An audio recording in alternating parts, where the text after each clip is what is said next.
This is Kanzenshuu, the podcast, episode 499 for the week of March 19th, 2023.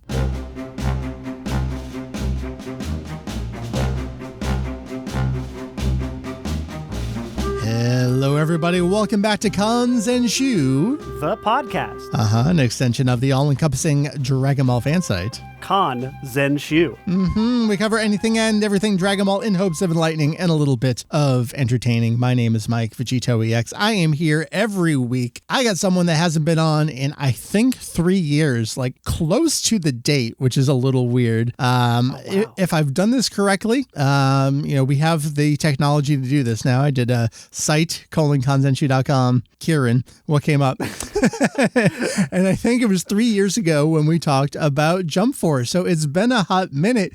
Kirran, who the hell are you? Hi, I'm Kirran, your Moonstone on the internet. I've been doing a bunch of Dragon Ball video game stuff for a while online. I play a lot of them, make goofy little silly jokes, and for some reason, people like watching it.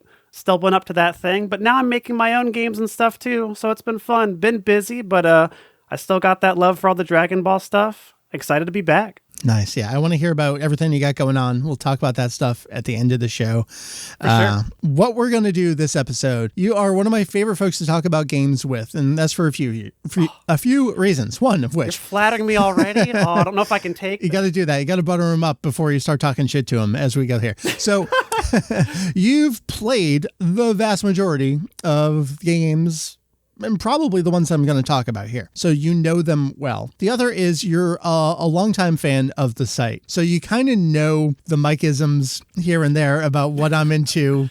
A little. What I might talk about, what I might not talk about. So very specifically, what we're doing this episode is we're going to go through, as of this moment, and again, this is like per my whims, these can change at a moment's notice, my top 10 favorite Dragon Ball games. Now, this came about because we're in an interesting point right now.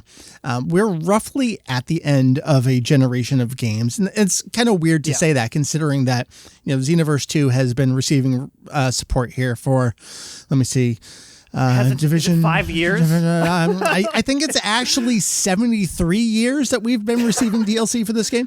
I forgot to carry the one. Yeah, you're gonna make sure you do that. Don't forget. So these games have been going for a while. They're receiving long-term support, and even though we're a bit into this generation of consoles, everything's still cross-gen right now. Like the amount of exclusives are usually the first-party things, or like other larger projects. They're not going to be the licensed games. You're really not going to see this kind of stuff.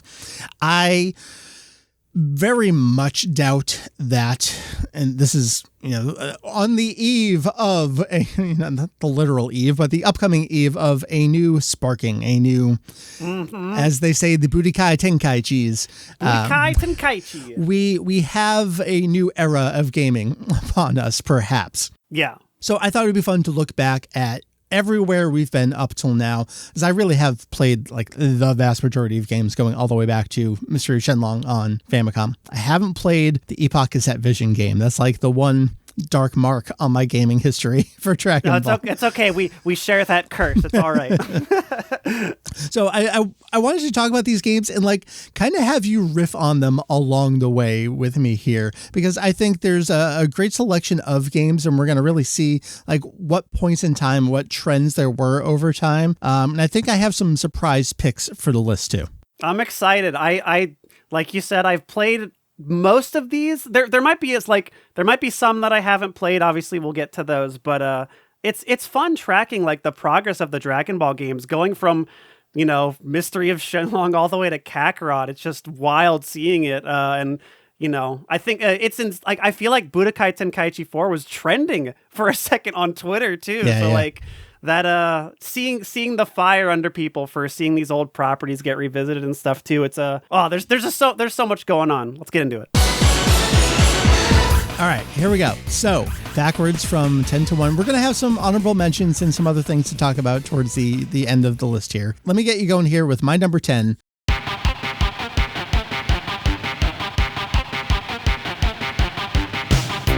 This might be a somewhat expected choice, maybe a little surprising for the top 10, perhaps not. Dragon Ball Kai Saiyajin Raishu, or as you may perhaps know it, Dragon Ball Z Attack of the Saiyans. This was a Nintendo DS game from 2009. Really the only traditional Japanese RPG that we've had for the series in an extremely long time. Really since perhaps the Super Famicom days. We haven't gotten something that is just a turn-based RPG with experience points and MP and that kind of stuff. I just thought it was refreshing in kind of how old school it was. It wasn't a challenging game, but it was just a fun experience. Yeah, I think top to bottom, like you said, it's I feel like Legendary Super Warriors is probably the closest thing, but even then, like a lot of those had like the card type thing where Attack of the Saiyans is very much a JRPG-ass JRPG with just the very straightforward elements to it all, but it's all just done very well. Like I think every element that they have in that game is it's just mechanically top to bottom a very well crafted experience. There's not like I don't think there's a ton of grinding necessarily. No. There's like there's the goofball fights against like Broly and stuff at the end, but there's that it's all that's optional. You can grind for that if you want to. I think just the straightforward playing it casually is a very, very good time. That game is like immaculately paced for how it is. It's like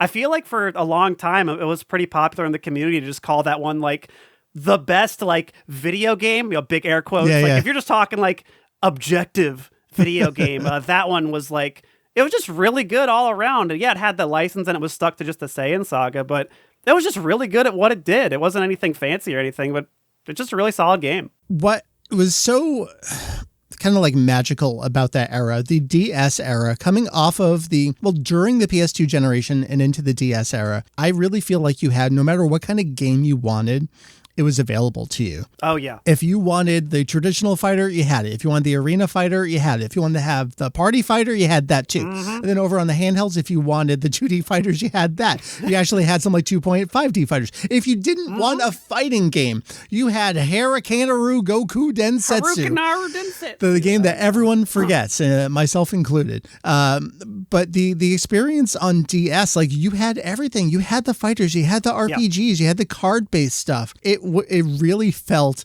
like balls to the wall magical time. It was. I think that is probably one of the, that a lot of people talk about the big video game resurgence of Dragon Ball back then. There you go. That time period really did, I think, exemplify. We're kind of seeing everything nowadays is like, you kind of still have that same idea of variety now of like, Breakers is going to be on life support for a sec. We hope, right? Let's find out. Xenoverse is there for if you want a fighter. Dokkan's there for tapping bubbles. You got Heroes with the arcade scene. Like, there's a bunch of like lifestyle pillar games that they try to do. And back then, I think we first see kind of like the seeds of that really forming, and it resonated so strong with everybody that like we haven't made anything animated Dragon Ball in a while, but every genre you can put the property on, people are eating it up. Like they want whatever they can get it, they're going to take it. And Attack of the Saiyans is a damn good one, like for sure. For some of these games, they actually come at like a key part of Kanzenshu's history, where I was actually writing like full-on written reviews of these games. So I have a review of Attack of the Saiyans on the site. Do you got any fun little quotes? Oh God, I haven't looked at it. Do you want me to go look at it? I got to do this. All right, okay. I thought you were prepared. I thought this was the #1 Dragon Ball fan site. What the heck? Attack of the Saiyans is a traditional Japanese-developed turn-based role-playing game that spans the 23rd Tenkaichi Budokai up through the battle with Vegeta. I really thought it went further than that. I remember the Broly battle in there, but I actually thought it went a little further than that. All right, so I do have to read this. In a nutshell, the game could be sarcastically but realistically be renamed Press A, the video game. You can make this argument for any standard Japanese created turn-based role-playing game, but it feels more excessive here than ever before. Between waiting for all the characters to emote, say their dialogue, with excessive line breaks when it all could have just fit on one line and everything else tossed at you, it becomes tiresome. So it's wild that I'm saying this stuff about it toward the end of the review, but still loving it so much. That's wild. I think that's one of those things that like you kind of mentioned in that it's like that's kind of could be said about any RPG, but like I think maybe they were a little too cautious with the DS like portability for stuff. They tried to make it very piecemeal with a lot of things, but they probably could have segmented things a little better. Yeah. There's a lot more. I mean, we can't do individual full-on reviews for all these games, so I'd encourage you to read what I do have for some of these. I will read just one last section from my final thoughts of this review. Game has a lot of great things going for it. The sprite work is fantastic in battle. I did want to mention that. And acceptable on the world map. The music ranges from simply existing to groove along worthy. I remember that about the game as well. And the extra story elements are generally irreverent enough to put a smile on your face. Yeah, I remember just some of the like wild characters. Of course, you get the bear with sword, but some of the other stuff in there, like the in between the Raditz and the Vegeta stuff, just some of the fights that you had in that time were just bonkers. Yeah, very goofy stuff. Although I do feel like there was definitely a Pokemon era of, I remember being stuck in a cave and fighting a lot of like bat robots or something. That is just sticking with me for something. So, traditional RPG fare. Sure. All right, that was number 10, Dragon Ball Kai, as it was called in Japan, Saiyajin Raishu, which also just means Attack of the Saiyans. They translated it over as Z over here for the branding. Kai didn't get a whole lot of branding, except for my number 9 pick.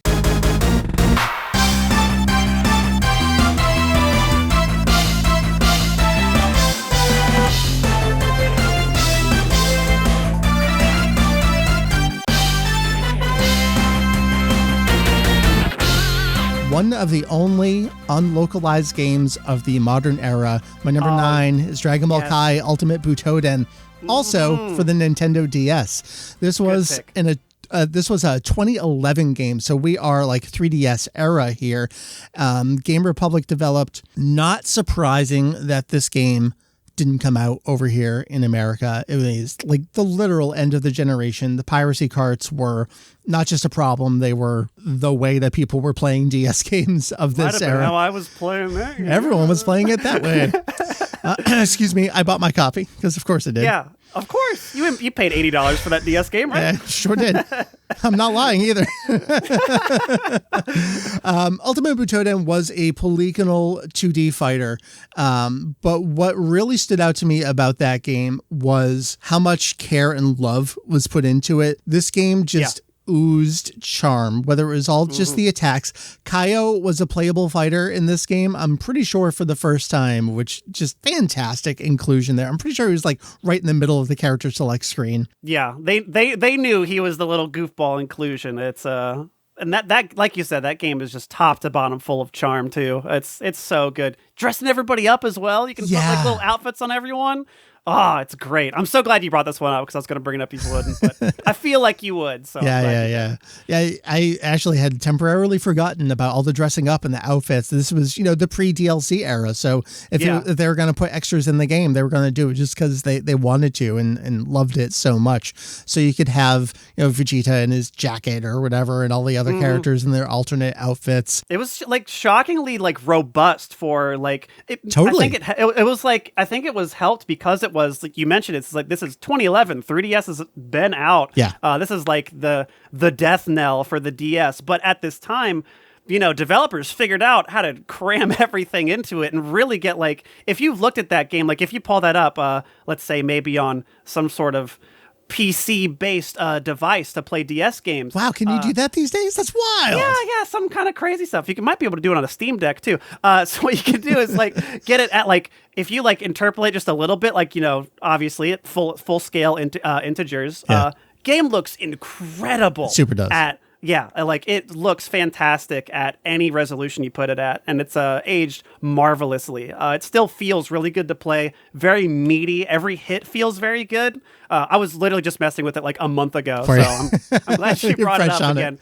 Yeah, it's a really good time. Like the cutscenes are really good. They do like the Mega Man Legends thing with like all the sprites like moving their mouths and stuff like that on the model, like with the little pixelated textures and stuff. It just has a great look to it that's aged very well. I would love to see something done like that again on a portable system, but who knows? Even though, all right, so I want to go back to one thing you're talking about. Yeah, of course you can emulate these games. Funny thing is, in 2011, I mean, DS emulation was already robust enough at the time. I didn't have a capture device, so the screenshots I got for my review, I actually did in an emulator. I nice. Got a save file and just, did it, because what else am I going to do at that time? Yeah, what are you going to do, man?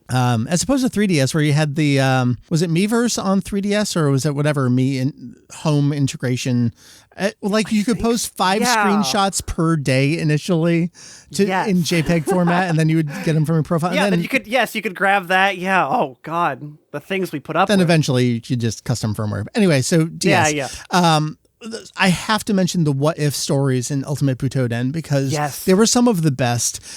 I cannot, like, permanently etched in my brain is you're on planet Namek. Kudiden looks up. Who comes over the side? It's Yamcha.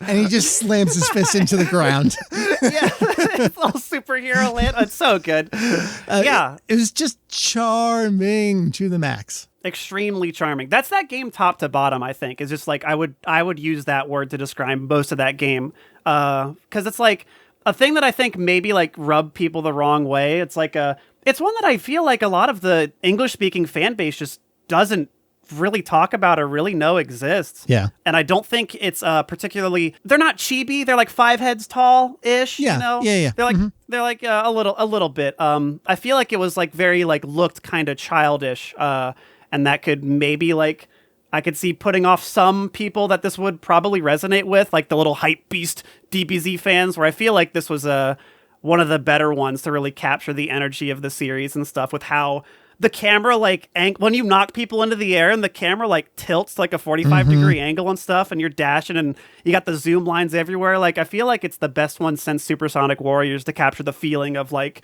on a 2D plane going around, like, at such, like, a high speed and stuff. It's a great game. If y'all haven't checked it out, you totally should. For sure.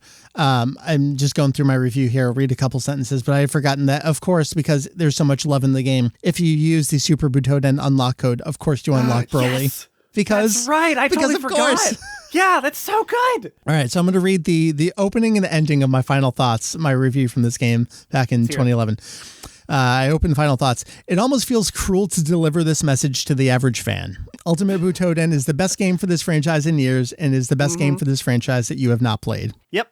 Extremely true. I end it with Ultimate Butoden is not just a good Dragon Ball video game, it is a good video game in general. It is a crime that has not been localized outside of Japan, and it is a crime you're not playing it right now.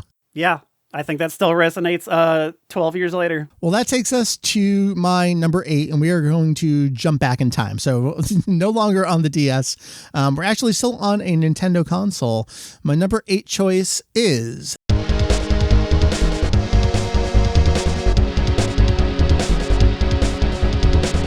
Dragon Ball Z Hyper Dimension for the Super Famicom. Good pick. So Hyper Dimension to me, so when I got into Dragon Ball, which was September 1996, Hyper Dimension was everywhere in the coverage.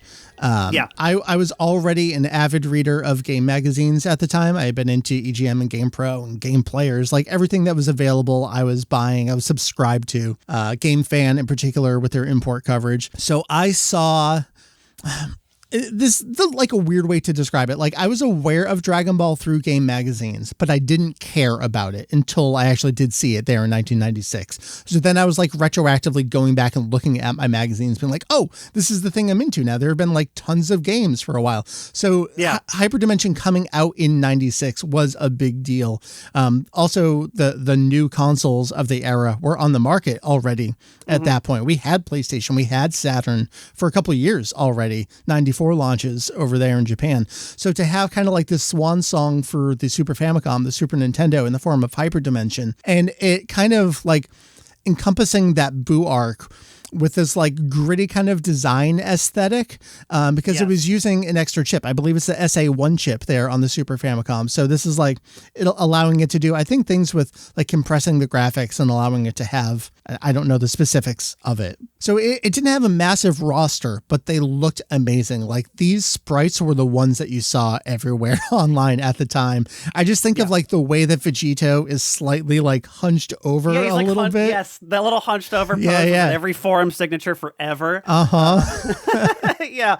Hyper Dimension is a fan like tent pole of that era. Like I feel like if it wasn't a procured copy of Final Bout, it was Hyper Dimension that the fandom was like entrenched in at that time. And that I think that game's legacy is well deserved. Like it's a little slow to go back to nowadays. It's a little floaty. It's a little strange. Like Ultimate Butoden plays so much better than this game does, yeah. but I think this one has a pedigree and a style that is so resonant of its time, and like still even now, like the sprite work is like you said, it's incredible. Super it impressive. Looks so good. Yeah, and like very defined strange poses, like that Vegito pose is burned into my brain, Kid Buu is burned into my brain, Gohan is burned into my brain, Gotek, like I can think of all of them, and I think of them like in that style too. Hyperdimension is like, if y'all haven't played that, get on it. That's a game to play.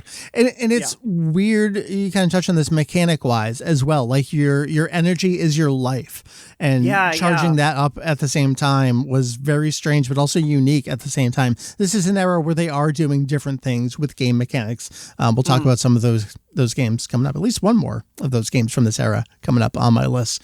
But it really just, to me, it truly encompasses I'm just getting into this franchise. So it's like a little bit of a nostalgia pick for me, but also like it truly does live up to its legacy, I think. It does. It's a very experimental one, and I think Definitely.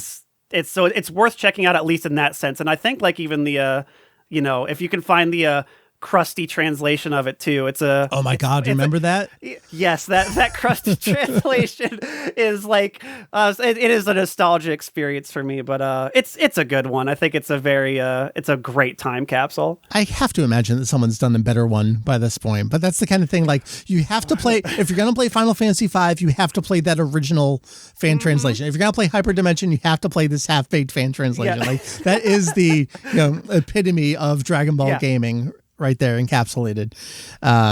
There's probably a lot more we could say about its fighting engine, and people have really dug in and discovered some cool things to do with its mechanics over time. But I think it's just a great, I'm going to say this word a lot because this is how I reflect on my youth. It's just a great encapsulation of that era and the technology and the send-off of the time, because Dragon Ball was coming to a close. Obviously, GT was coming on the air in 96 and going into 97, and that would give us like a last gasp over that next year.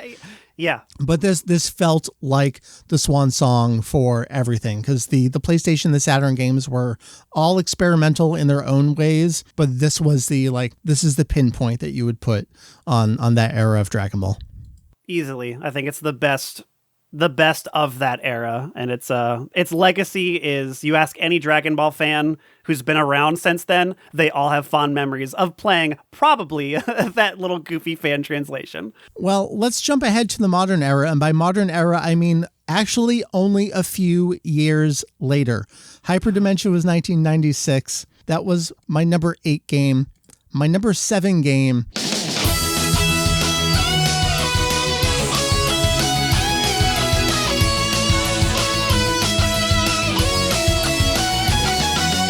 is Dragon Ball Z 3. You may perhaps know it as Budokai 3, released in 2004, Japan, just a couple months later there in 2005, because we had that weird thing going on where these games were developed with the Japanese market in mind and no foreign market at all. And then after Budokai 1 was in development, they were like, hey, can we get those over here? And somehow we got them first. It was a bonkers era for Dragon Ball video games.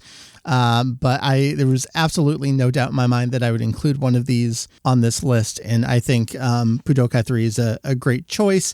A lot of people might go with the first game for the cutscenes and the story mode. That's fine. Try playing that game. That's something else as opposed to actually watching the cutscenes. I have a lot of nostalgia for Budokai 2. The Same. What If fusions in that game. I like the board game a lot more than everyone else, but by the time we got to the third game, we had baseline key meter. We had, of course, Dragon Rush, which is probably controversial in a lot of folks' minds, but just the speed increase of that game, the overall mechanics, the look, the character base, and the story mode, where it was kind of like this faux open world visual novel story mode at the same time. I think they nailed everything. And this was going to be their modus operandi for a while, which is we're going to make one game, we're going to do an enhanced sequel, and we're going to nail it on the third game. And that is absolutely what they did here. We have, of course, since learned, by since, I mean, at the time I dug into the files and found all the stuff that they never finished, like the Dragon World story modes for every character that they were clearly trying to do and never got around to, pre-DLC era, so we never got any of that. But this is the kind of game. So I was already a working adult at this time when this game came out, but I know for a lot of people, this was like their childhood, their college years. Like this game came at a perfect time. In Japan, it was a nostalgia purchase for the older audience. In America, it served that purpose a little bit, like on my end and slightly older of the spectrum. But I'm sure for you, like, you're gonna hurt me. How old were you in 2004? I was 13. Oh boy. So I mean, so this was a banger for a 13-year-old Kirran. Yeah, this was honestly, the rest of year 6 better be pretty damn good is all I'm gonna say. This is a really resonant one. You got the nail on the head. This was the like drop kick to everything that encapsulated Dragon Ball fandom, because like a lot of my friends kind of moved on. I still stuck with it, but Budokai 1 comes out. Everybody who was, kind of moved on from Dragon Ball, we got back together. Oh yeah, let's go through. The cutscenes are so cool. Oh my god, Dragon Ball was great. Yeah. Get together for a couple nights, play that. Budokai 2 comes out. A little less so. Like you don't get the whole group of friends together for the goofy board game and stuff. Yeah. Budokai 3 comes out. Oh my god, we can fly around. Oh, like we get to play all this stuff. It goes to GT. Super Saiyan 4 is still this magical thing to us. Sure, so it's like we have this there's a lot of this mysticism to seeing that and Omega Shenron and every other thing. Seeing Broly and everybody show up. It was a big deal for the my middle school era Dragon Ball fandom, and it pulled a lot of people together. Those beam clashes, the dragon rushes, the supers. I still have the spirit bomb's fading. Boop, boop, boop. Wait, does the dragon fist again? Like I know. Of course, I was playing on the dub. I had to.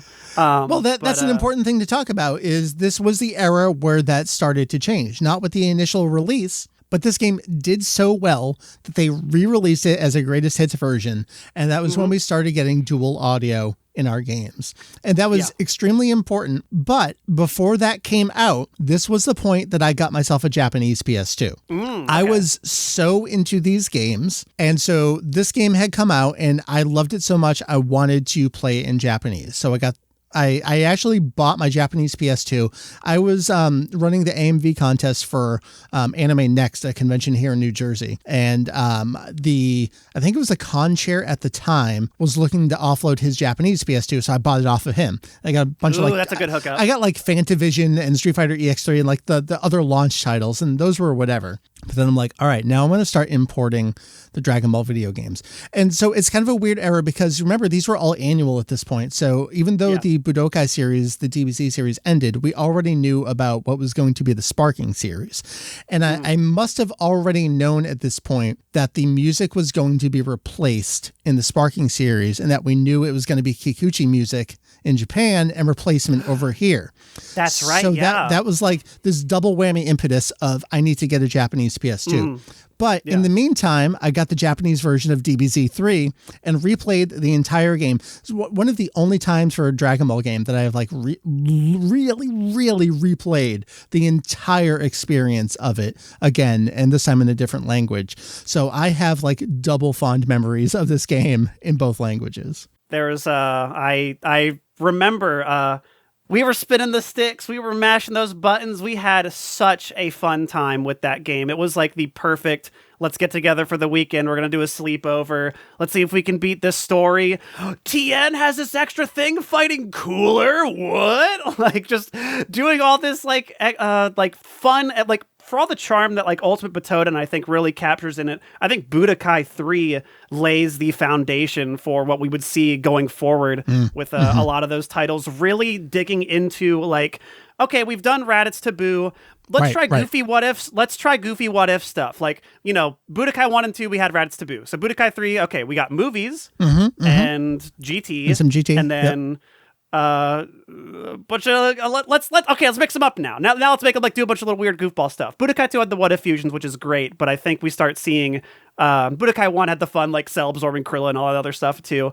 I think Budokai 3 with its Dragon World story mode, they tried to like they're forcing stories that didn't exist with every character that had it. So they try to like really flesh it out and give them fun, meaningful interactions. And I think most of them were all voice acted and stuff too. Yeah. So it really felt like it was a perfect fan servicey explosion. It really felt like the big, it's the big climax of what Budokai was leading up to. And I feel like they nailed the presentation, the audio in that, like the sound design of that game. How do we not talk about Kenji Yamamoto for this era?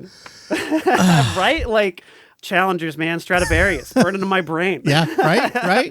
I love so much of it. Why do you have to get caught? No. But, people blame me for that. I didn't do it. Like, it's not my fault. That's so funny. That's so funny. No, yeah, he bit a little too much. Stole from the wrong Cabbage Patch, I guess. But yeah, I feel like just so much of that game was just polished after the iterations and stuff. You mentioned like Budokai 1 had the cutscenes. Yeah, it had the cutscenes, but you look on the HD version, they don't look that good. Oh, buddy, no. They really don't look that good.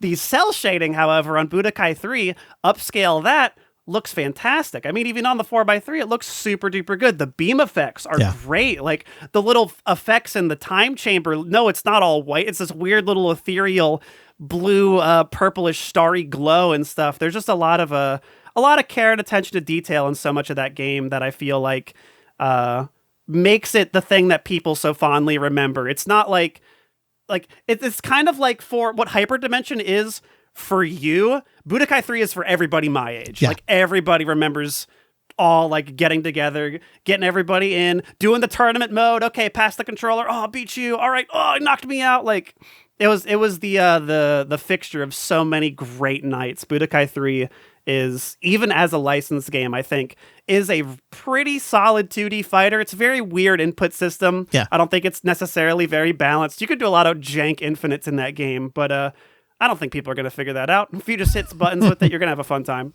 Punch energy. That's all you got to do. Punch energy. Yep. Kick, forward kick, punch, delay, punch, kick, energy. Nailed it. Yeah.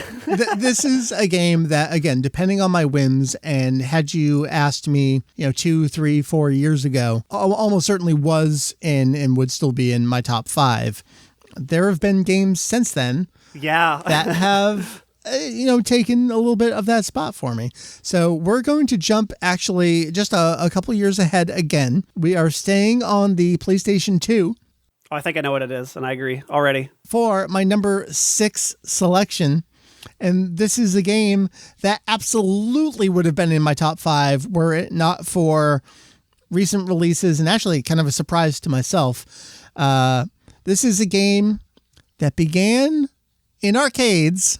Yes. In 2005 and hit the PlayStation 2 in 2006.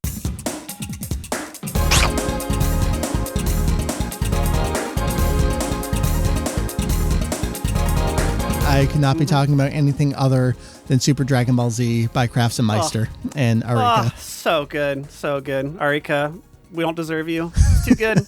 Super DBZ is so good. I'll let you explain. Super DBZ was the game that, like, my generation of folks who grew up in arcades, like I played Street Fighter 2 in arcades, into the Alpha series and into 3, playing Virtua Fighter, playing Tekken in arcades. This was I would love to play. Yeah, Hyperdimension's fine. I would like to play a real fighting game that is a Dragon Ball fighting game. A fighting game first and a Dragon Ball game second. That would be amazing to me. And there was always the rumor, Capcom's going to make a DBZ game.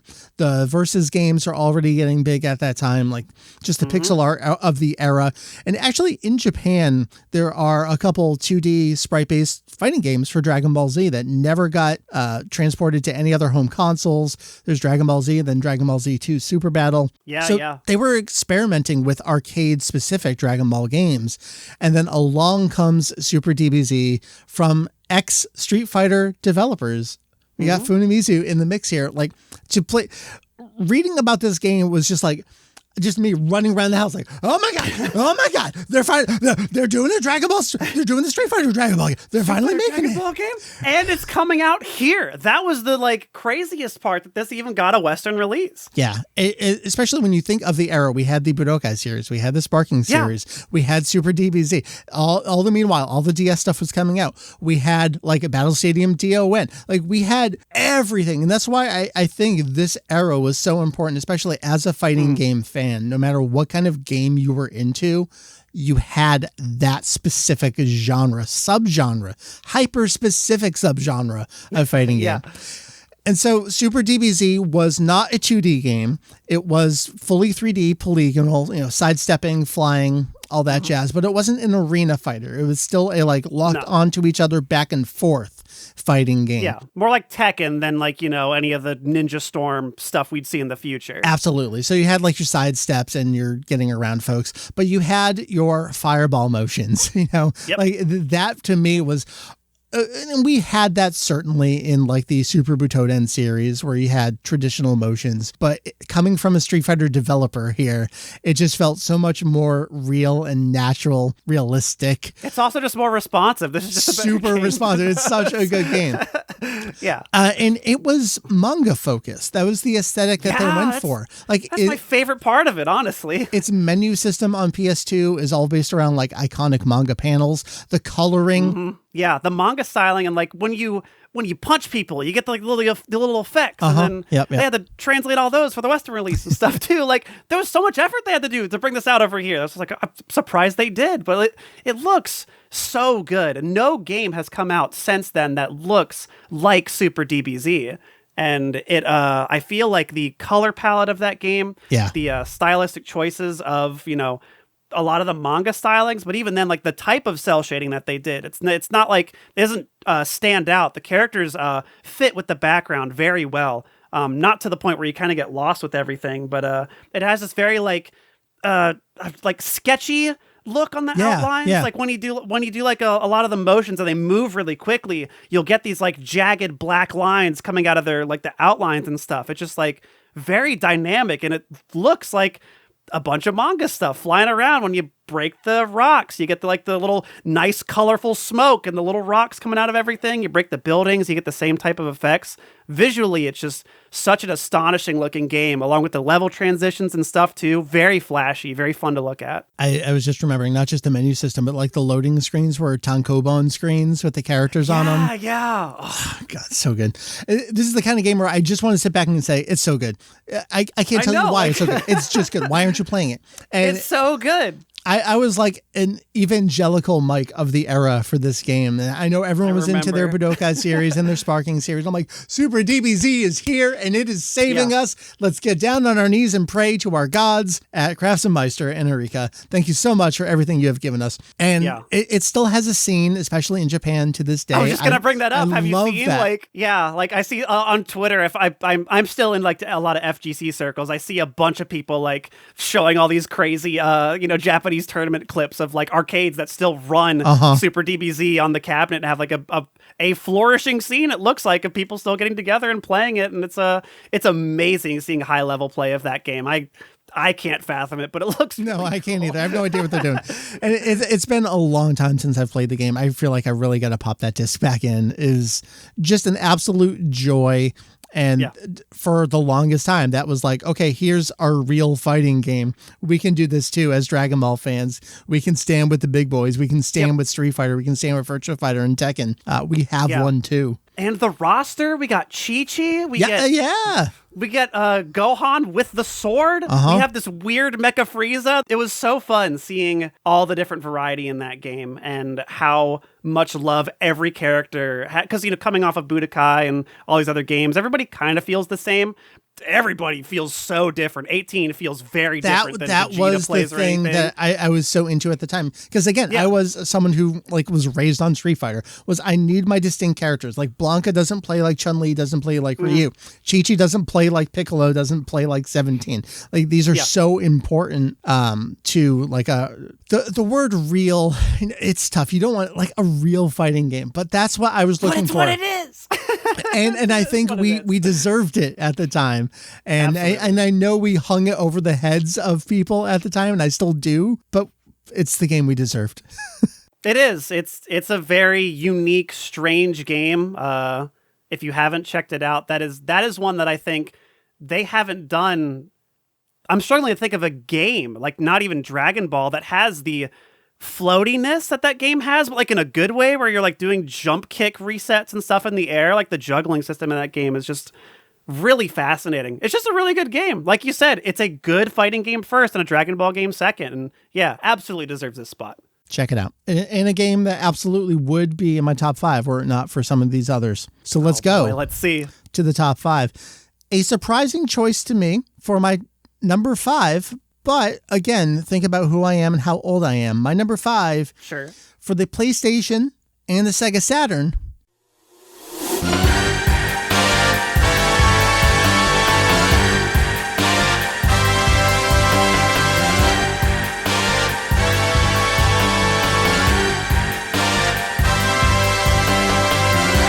Idainaru Dragon Ball Densetsu, the great Dragon Ball legend, or as we always called it, Legends.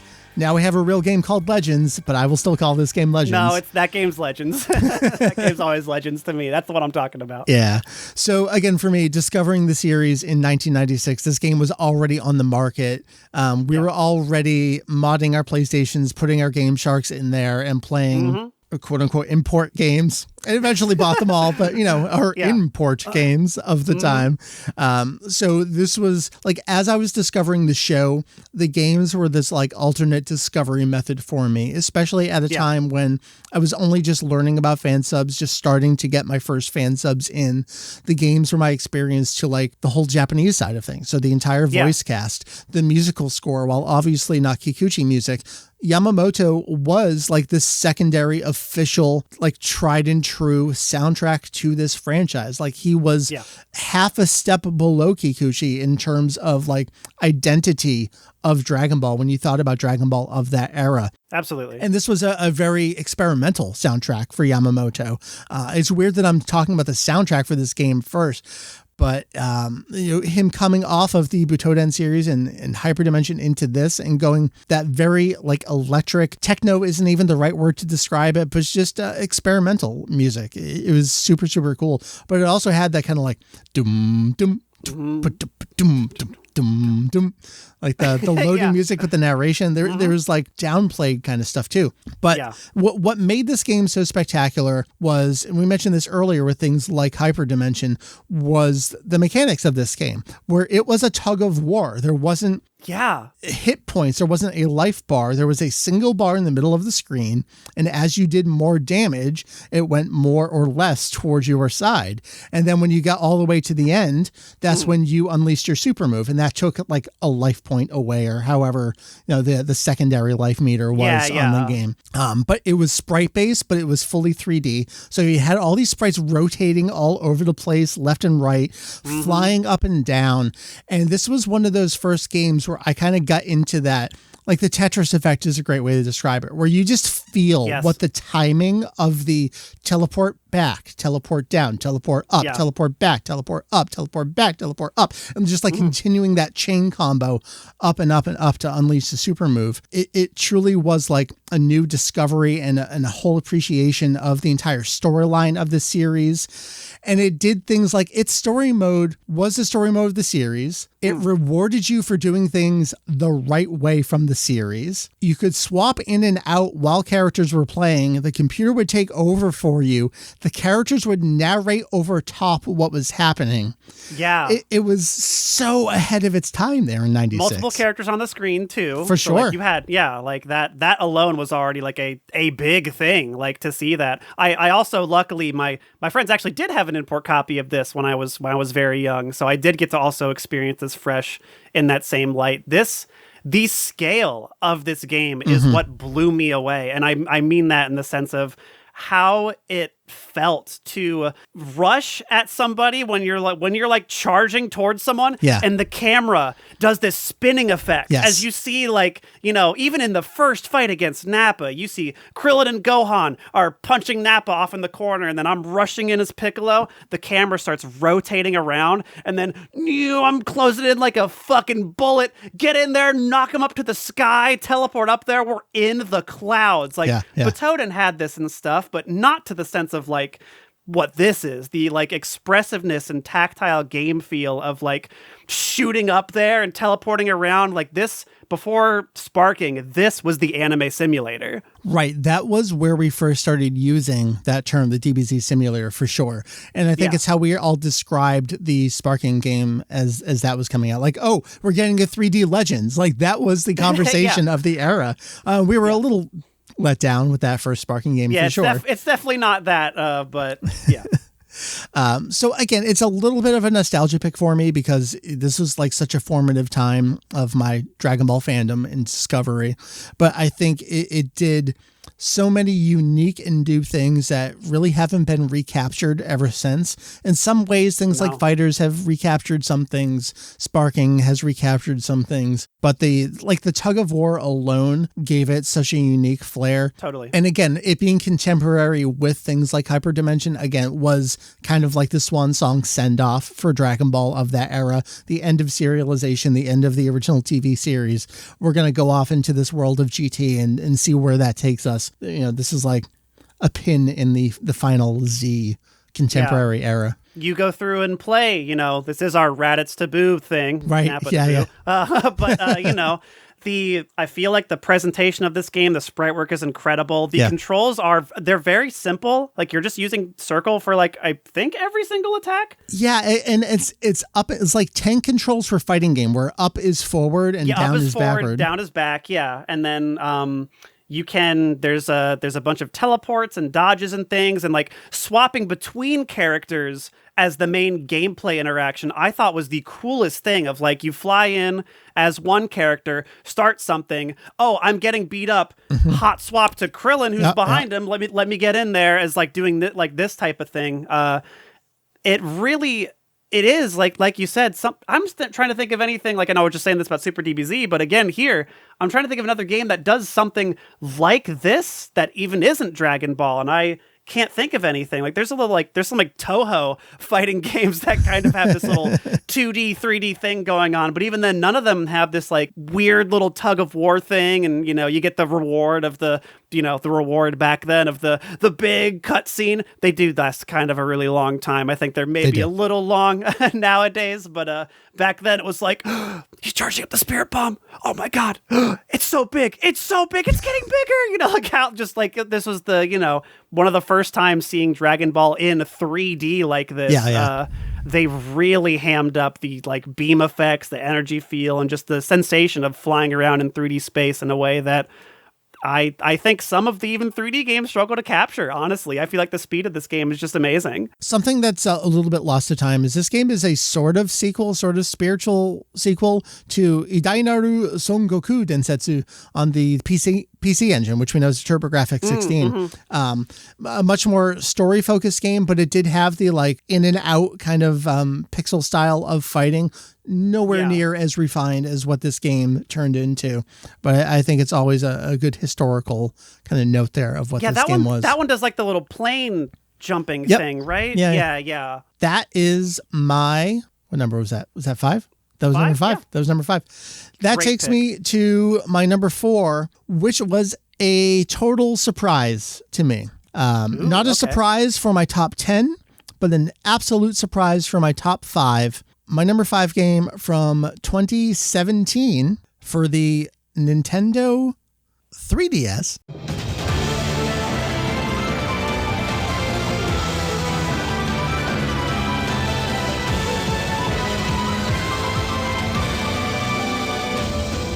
Is Dragon Ball Heroes Ultimate Mission X. Wow, really? Number 4 for you? Okay, I'll let you explain. It's got all of the Dragon Ball Heroes arcade missions from everything prior to Super Dragon Ball Heroes. It has its own entire unique story mode. Kieran, it's got a lot of cards. There are a lot of cards in this game. It does have a lot of cards. I know. I'm sitting over here cross-armed like, okay, all right. I'm listening. So Heroes, I think we all know what it is. It's a card-based arcade game in Japan. A lot of folks don't realize it was getting ports to the Nintendo 3DS, sorry. They were getting ports the whole time. We had Ultimate Mission 2, and then Ultimate Mission X. Ultimate Mission X does a lot of great things. Notably is the performance improvement from the prior two games, where it would be generous to say that Ultimate Mission 1 and 2 ran on the 3DS. They were so crushed. Ultimate Mission X actually runs at a real frame rate. Doesn't run at 60, but it runs at a frame rate, as in more than one at a time. So, kudos to the team, the port house on that. I'm not the biggest fan of Heroes, and it's especially hard. I am not fluent by any stretch of the imagination in Japanese. So when you're reading the backs of cards and trying to figure out your team and that's not the easiest, but there are so many cards that it was fun enough to just I'm just going to throw this person in and see what happens. Holy shit. Cronoa comes in and stops time with Trunks. And then they go do this thing over here. That's amazing. I can combo that in over to this move. Oh, and I paired these two together. I get their double attack. Heroes is fun if you make a little bit of fun for yourself at the same time. Yeah. If you bring a little bit, I think Heroes will give you the rest of the way. Yeah. It's one of those things where I would struggle to say it's particularly it's not very dynamic. It's not the most deep thing. You kind of, I feel like after an hour or even 2 hours, you've had enough. You kind of see, you know what Heroes does, but you're right though. The reason you keep playing is because, I can have Super Saiyan 3 Raditz with Super Saiyan Nappa. Yeah. And then they can go up with, what's that? Cell X? Okay, sure, whatever, fine, yeah, okay. Oh, and then Super 17 absorbing Android 16? That looks pretty silly. Let's throw them on here. The variety and the little goofball what-if stuff, Heroes is the, talking about what-if goofball stuff that they would go into in the future. Heroes is that. Heroes is nothing but the what-if stuff thrown against the wall. Baby Janemba, let's do whatever, It is fun just as a fan mixing and matching and seeing what, like you said, some characters do have special interactions, and it is just kind of just a collection feeling of just, okay, I'm going to go through and get the cards. I see why you would enjoy this. Number 4 though. Yeah. Something else. So, and there's a lot of reasons why it's actually up this high. One, I don't know if this is a reason why, but it's kind of like the legacy of the Budokai series too. I mean, this is Dimps, this is their engine, true. Yeah, this is their character models from the Budokai series kind of repurposed over here. So that allowed them to really just get it going. Yeah, I can't express enough how much hashtag content this game has. It's true. Yeah. Just so much in this game, from all the arcade missions, again, to its own original story mode as well. There's just so much. And a lot of people wonder, why would you choose Ultimate Mission X over Super Dragon Ball Heroes World Mission, which is an updated port. World Mission barely has anything from the arcade. It's got all of the base game, and I think the first 2 arcade missions of Universe Mission, there's just not a lot there. So in terms of content, this game has so much more. I also prefer the 5 characters versus the 7 characters. 7 in Super Dragon Ball Heroes is just too much for me. There's a lot going on. It's a lot to keep track of. 5 just felt like a magical little batch setting your team there. I also prefer the card distribution in Ultimate Mission X. You get a card after a match, as opposed to the gacha system in World Mission, where I'm throwing in and I got 20 new cards and 17 of them are duplicates. And you get that in that hit of, I got all this new stuff, let me check it out. But the getting a single new card allows you to go, okay, what is this card? What does this card do? How can I fit this into my deck? Does this work with anything else? Really giving you the time to reflect and form a strategy around what you got. And maybe you got a shit card. That's fine too. You're going to do another match. You have one more card. Another card is coming immediately after. And I think I cannot stress enough how much stuff there is in Ultimate Mission X. It's just a huge game. It's such a shame that we didn't get a port of anything until World Mission on the Switch and PC. And I don't think that's a good representation of what Heroes truly is. It got some of the weird stuff, and you got the new Toyotaro Shirasu villain in there, whatever. Ultimate Mission X is just a hell of a package for $40 or, probably $60 at the exchange rate at the time. It's such a compelling package. I never fully beat it. I know I dabbled with it a little bit. But I believe you that the content is just massive in that game. They did manage to stick a lot into it, because it wasn't just you. I heard other fans talking about it in a glowing praise way too. It was the best way to get a hero's experience, and I agree. The 5 so much more manageable than the 7. The 7 feels like spaghetti noise to me. Yeah. So I can accept this. That brings us to the top 3. Mike's top 3 Dragon Ball games of all time. We are jumping back in time from a relatively modern game in 2017 to a game from 1993. It can only be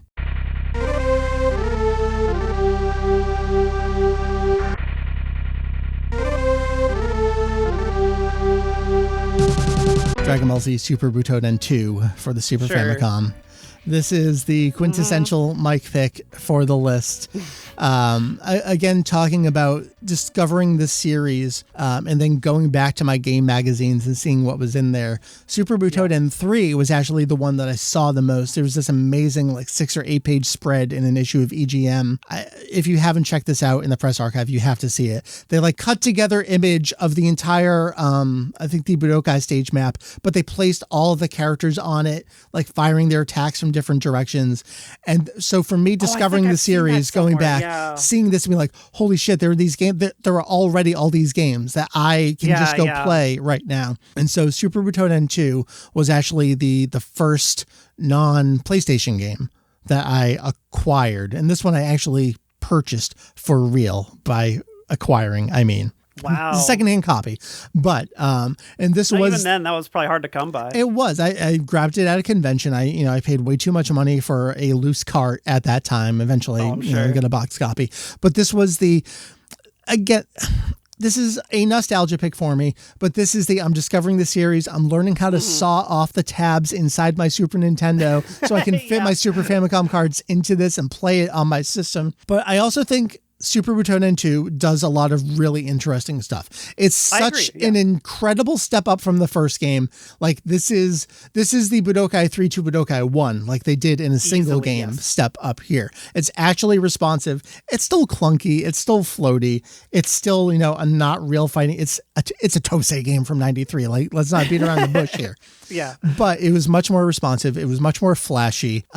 It had a branching original story mode at the time. And of course, I could not read anything back then. I can barely read it now. I need my furigana to be able to read some of this stuff. But you had them going in and out of the actual storyline going into movie 9 stuff as well. Yeah. That felt so unique to me as a Dragon Ball game player of the time, because I didn't really have movie characters in the games that I was playing. It was all the main series characters. So to see this kind of exploring, there are these movie characters. There's movies for Dragon Ball. I got to go check out all this other stuff. All right, I'm going to get my fan sub of movie 9 and see who these characters are. It was just such a wholesome time for me. We got to talk about Kenji Yamamoto. The score for Super Butoden 2 it's amazing. Is one of the most iconic pieces of Dragon Ball collective whole packages. Yes, Piccolo's theme is basically James Bond. But it's so good, though. And yes, that's the Pink Floyd song. However,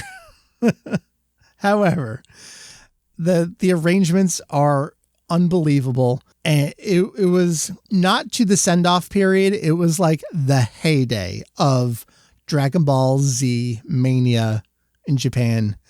And they started to realize we got to make good games. We can't just make licensed games. You're right, though. The jump from Butoden 1 to 2 is enormous. And you put 2 here instead of 3. I'm just taking a shot in the dark that 3 isn't your number 2 or your number 1.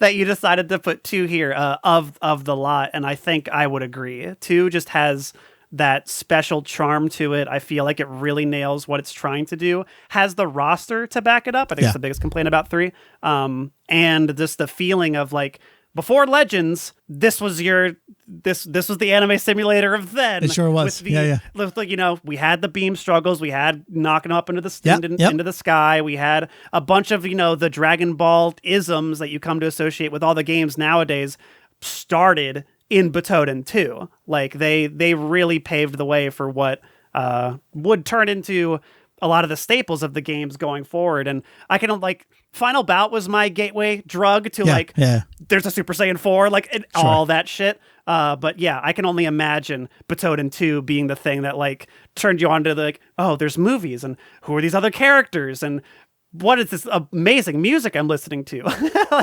all these things back in that time. I didn't get to experience it back in the time. I went back to it way later, but even then I could still appreciate what it is and what it does.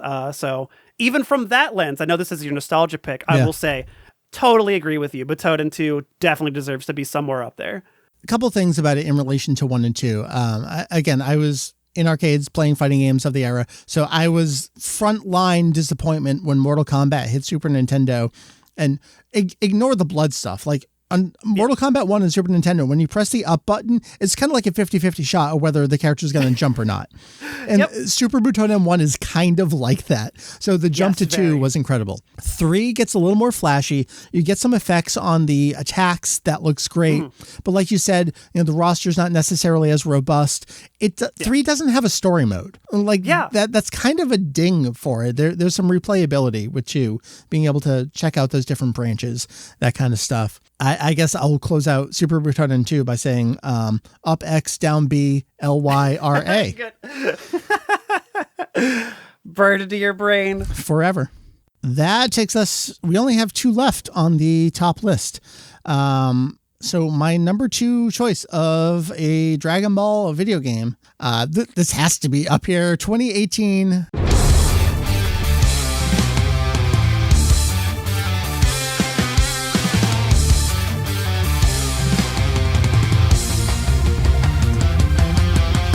Dragon Ball FighterZ. This is your number 2? This is my number 2 choice. Man. Okay. Well, hey, number two's good spot for it. So this is an interesting choice because you were actually here for our early coverage on the podcast of Dragon Ball FighterZ. Man, I don't think we touched base much since then. But yeah, you give him the recap. I mean, this game has expanded so much since then, hasn't it? Yeah. So Dragon Ball FighterZ was definitely, I wasn't into do the kids call it the BlazBlue, I believe is how you actually pronounce that, perhaps? BlazBlue. Yeah. The BlazBlue. I did play a little bit of that first game on the 360. I really didn't get into a lot of the later arcs of stuff. I played the first Guilty Gear on PlayStation, and that was about it. That's so funny. That's your only reference for Guilty Gear. Yeah. Was that the original game? So, but I knew what ArcSys was about and what they were doing, and I was so into their aesthetic and love seeing how that was continuing to evolve. So to see this get announced, and we always wanted the Capcom fighting game, we wanted our version of the Versus game with Dragon Ball, and we got that. We got that literal exact thing where we got the tag team fighting, the party-based 2D, but actually 3D, incredible animation.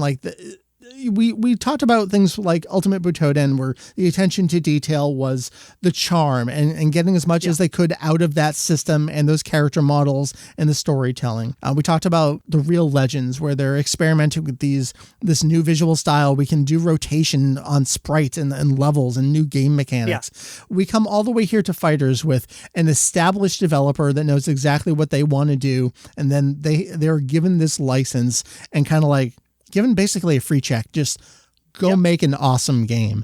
And when the first visuals we got of this stuff, it was just standing ovation kind of, here we go. Yeah. We're so excited. We finally got the game we wanted for so long. It's important to talk about where 2017 was with FighterZ. Yeah, we had the Xenoverse series already by that point.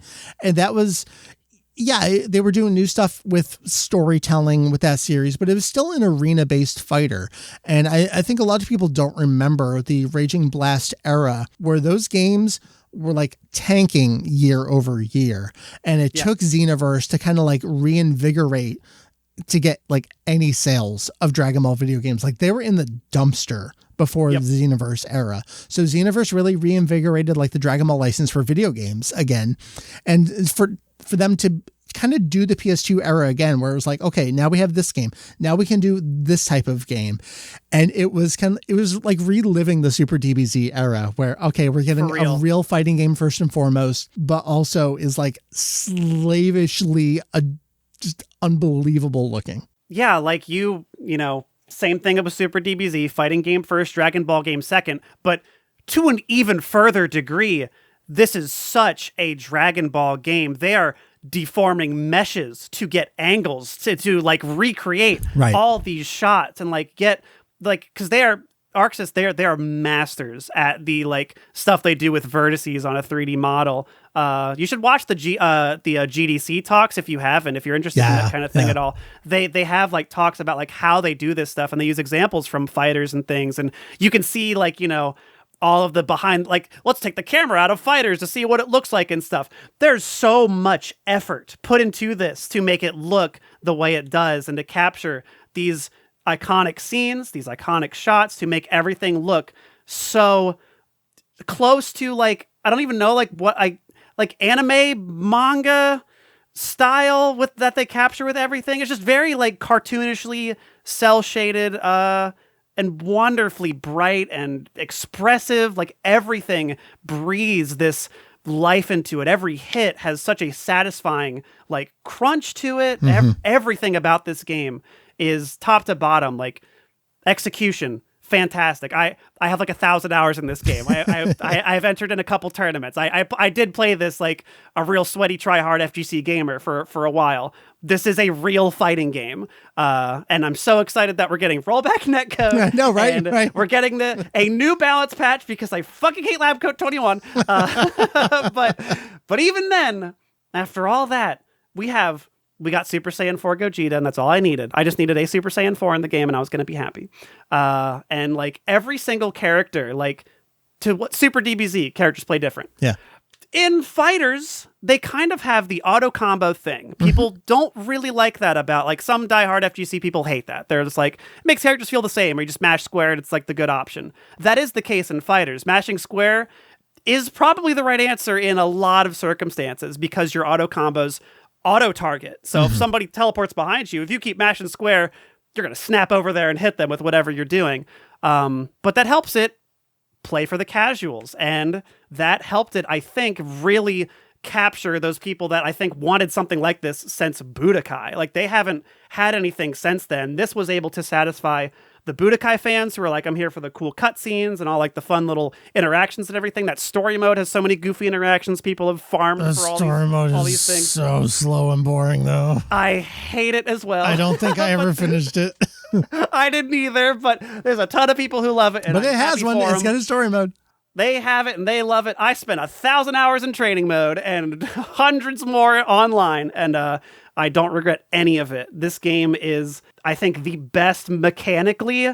When I press square, the thing happens within 4 frames video game that Dragon Ball has ever had. Yeah. It's just such a great actual fighting game, and I can't believe that we got it. Like, it still feels like, even now, like I haven't played it as much lately, but I see, like, you know, I watched the tournament footage. We just had, like, you know, we had the big tournament just recently. Have a great time.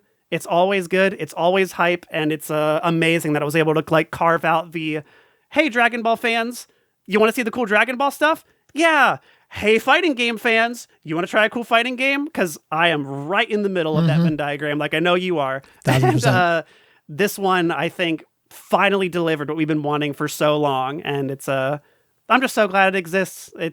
I knew it would be up here, but hey, it's up here for a reason. It's really damn good.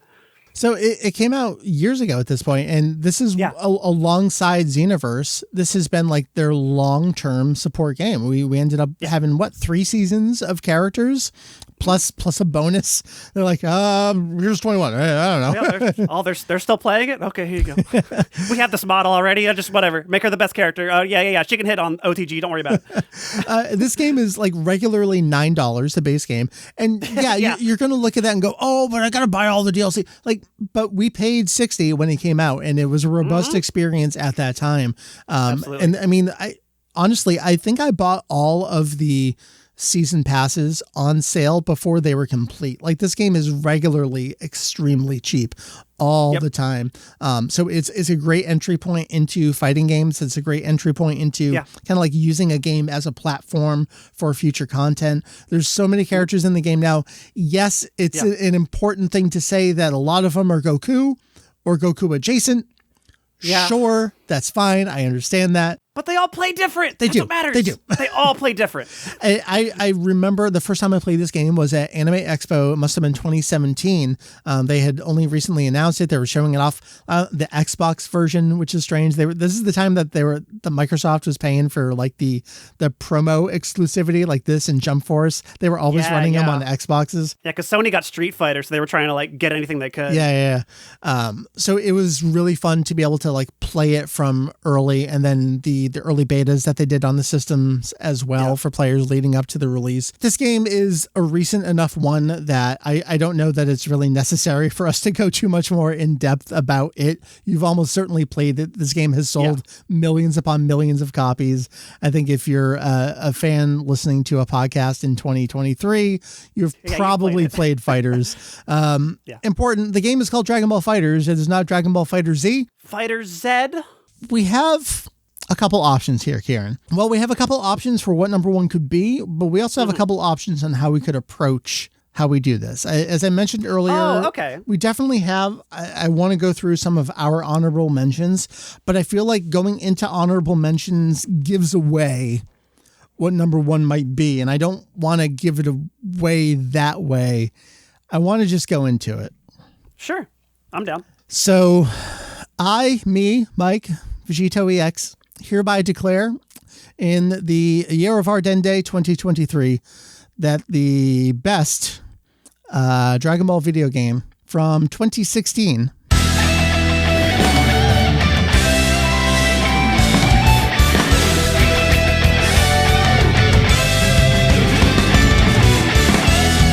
is Dragon Ball Fusions.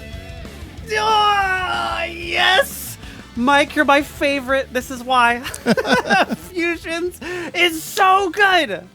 Please tell the people why Fusions is so good. Charm, oozing, like charm. This is just like vomiting everything charm about this game. all over it. Tekka and Peach are just the most adorable, fun characters that we've had in so long. Before Dragon Ball Heroes decided to do a space-time tournament with everyone from all over the map and the globe and time, Dragon Ball Fusions was doing it and meshing all the worlds together, and just this is your Dragon Ball, not Xenoverse, this is your Dragon Ball Multiverse, the video game. Yep.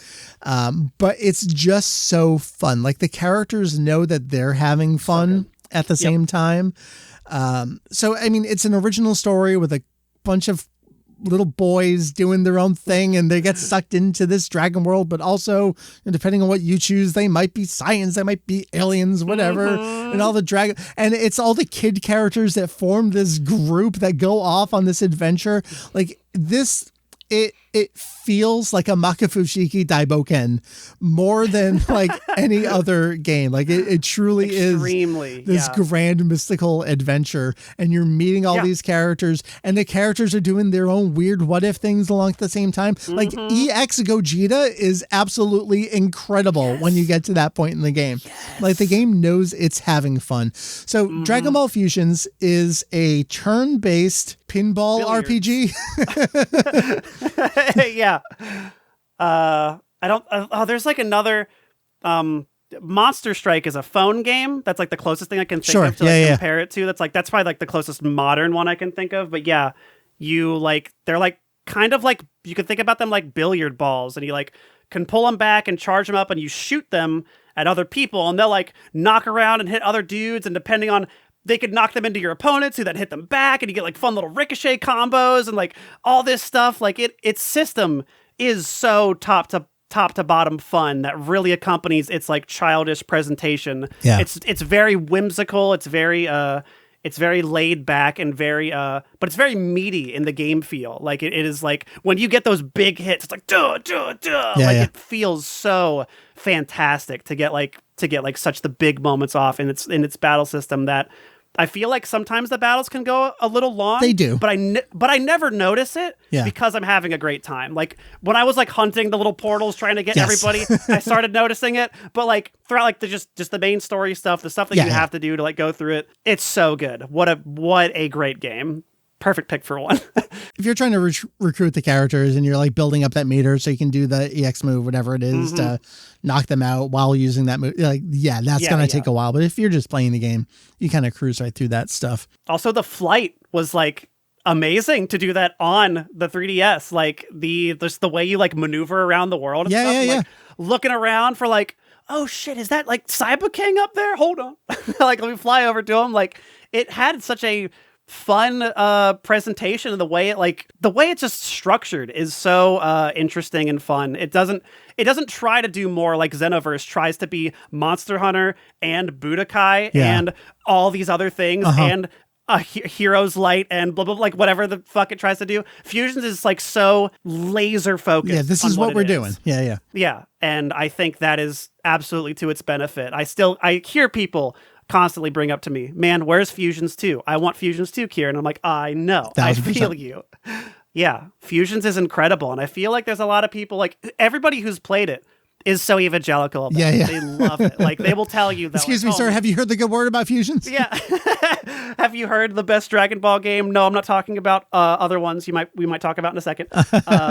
I want to tell you about how good it is to hit Celza with my 5-man fused Omega Saiyan. Well, that's the thing about this game. Everyone's like, "Whoa, wouldn't it be cool if so and so fused with so and so?" Like some of that is in here, and so you get these like wild fusions that you've always wanted, and we get Gohanks, like that kind of stuff. But also they do their own, like you mentioned, Cell and Frieza fused together, but they also know the history of the series, so we got Goten again. Goku and Mr. Satan. We got Pirrin in his original Toriyama design. In the original and form. the new EX version as well. Like they know their history of the series. Like not just this is Dragon Ball, but like we know that one page from that one weekly jump, and we're gonna do that. Like, that was the level of detail. But just the world as well. I remember talking about this at the time. Like I saw more artistry in 240p in this game than what I was seeing on the home consoles at that time. Like they knew what platform they were working on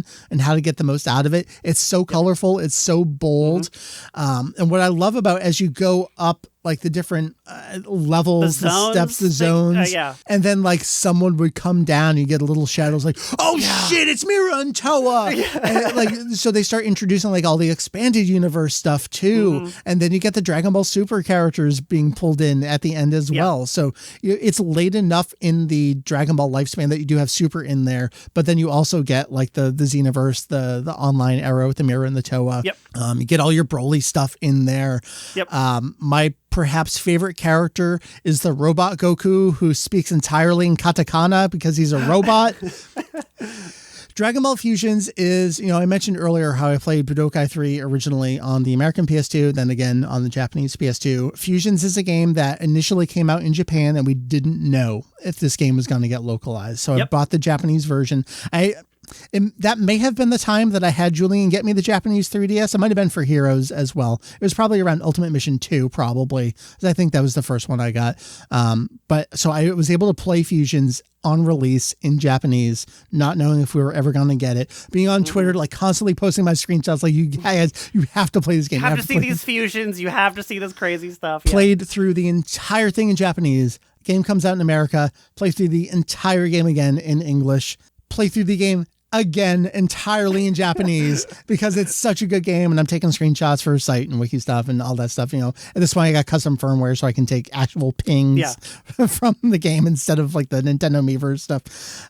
But I just adore the world of Dragon Ball Fusions, the care and the love and the aesthetic and the sound. I have to talk about the soundtrack more so even than the faux Kikuchi tracks in Kakarot. The music in Dragon Ball Fusions evokes the Shinsuke Kikuchi score more so than any other Dragon Ball game I've played. And I think that contributes even more so than Sparking, that literally uses the Kikuchi music. And I think that contributes to it feeling like a real living Dragon world more than any other game. I think you see this with like superhero releasing, and like in contrast to like Broly and stuff. There's like kind of a schism in Dragon Ball tone wise when it comes to like super like crazy action, balls to the wall, super serious. I'm avenging my planet, whatever. Yeah. And then there's, hey, Pan needs to get picked up from daycare, Piccolo. Can you go do that? Yeah. You know, and that's Dragon Ball Fusions. That's Fusions, exactly. Like Fusions leans so hard into that direction, which I think like at that time when it was released, we were starved for. Yes. Like it feels like that wasn't really like satisfied there. I think Kakarot, we could talk about Kakarot later. Kakarot kind of gets it like in parts, but I think Fusions really nails the just the fun thing. Like the reason that I think a lot of us like, I think some people in America came to Dragon Ball because they saw Z, they saw the big fights and da-da-da. But if you're still into it now, it's because of that, in my mind. Like, you're here for, like, that, like, Toriyama levity, the tone, the charm. And this one, I think, Ultimate Butoden is probably the only other one that comes close to, like, I think the tone this kind of tries to go for. But yeah, this game is fantastic. I love Fusions. If for some reason you haven't tried Fusions, I did the same thing you did. I played this in Japanese because I didn't know if we were going to get it. I did the same thing. Played it again. Still good another time. It's fantastic. I love Fusions top to bottom. Easily one of the best Dragon Ball games. All right. So, Kirran, here's what we're going to do. I'm going to recap, for those of you just joining us, which would be strange because it's a downloaded podcast, my top 10 Dragon Ball games, and then we're going to do some honorable mentions. So here we go. 10-1. Dragon Ball Z Attack of the Science. Number 9, Dragon Ball Kai Ultimate Butoden. Number 8, Dragon Ball Z Hyperdimension. Number 7, Dragon Ball Z 3 Budokai 3. Number 6, Super Dragon Ball Z. Number 5, The Real Legends Idai Noru Dragon Ball Densetsu. Number 4, Dragon Ball Heroes Ultimate Mission X. Number 3, Super Butoden 2. Number 2, Dragon Ball Fighters. Number 1, Dragon Ball Fusions. They are storming down the door. They are very upset that I did not mention a couple games. Please don't kill me. I hear them outside. They're chanting for your head. All right. Yeah, you know what? Nothing's changed since 1998. They're cheering for the head of Vegito EX. Kirran, I'd love to do a couple honorable mentions, runner-ups from each of us. Sure. Please. You got to mention one of these games that people are trying to kill me over.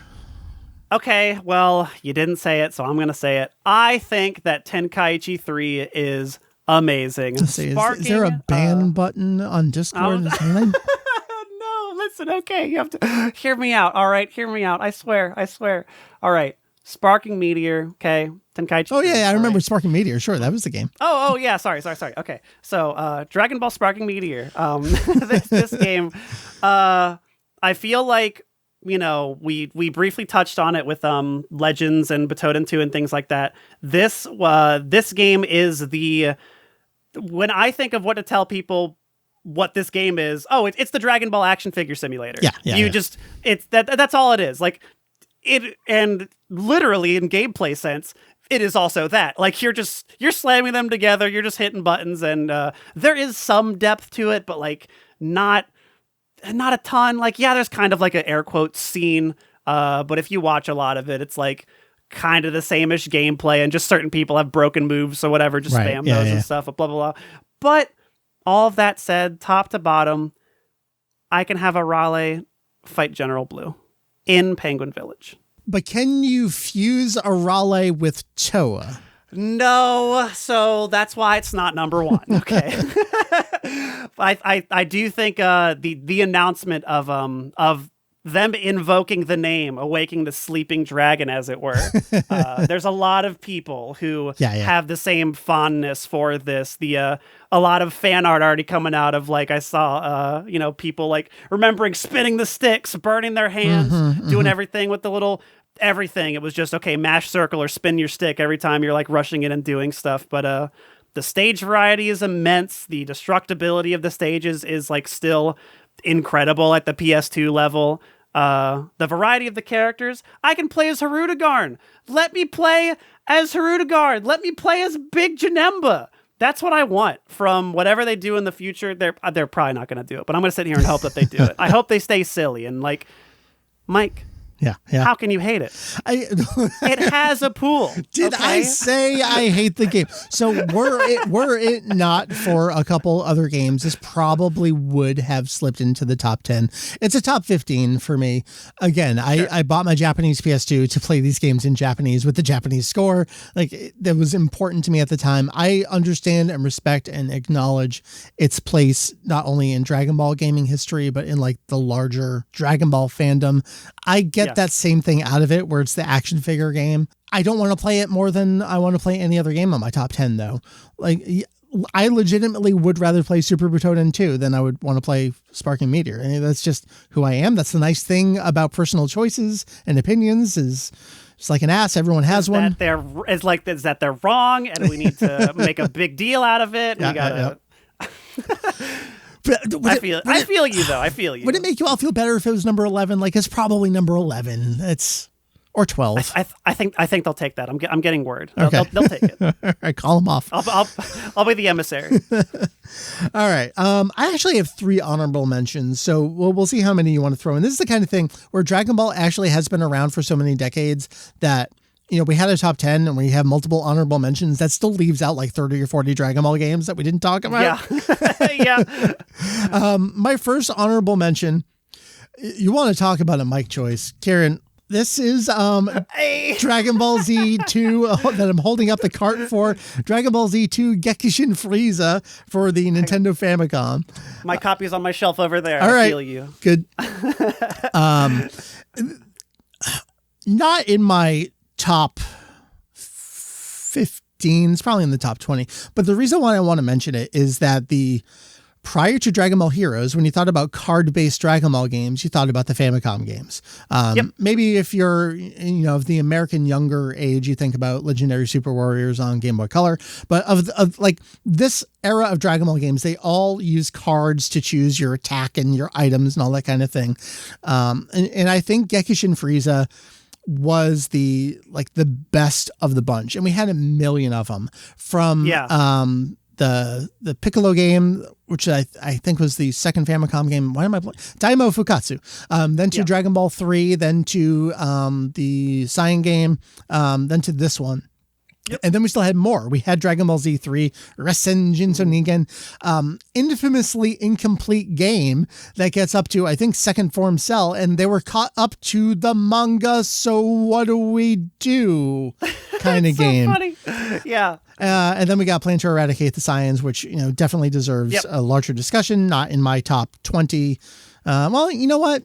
Probably my top 20. I could see it sneaking if you there. include the Famicom game plus the Playdate games at the same time, like as a multimedia blitz kind of thing, it's probably my top 20. Gekishin Frieza, I think, it was just another one. It was just the one for that year. I think it has some banger tunes in it.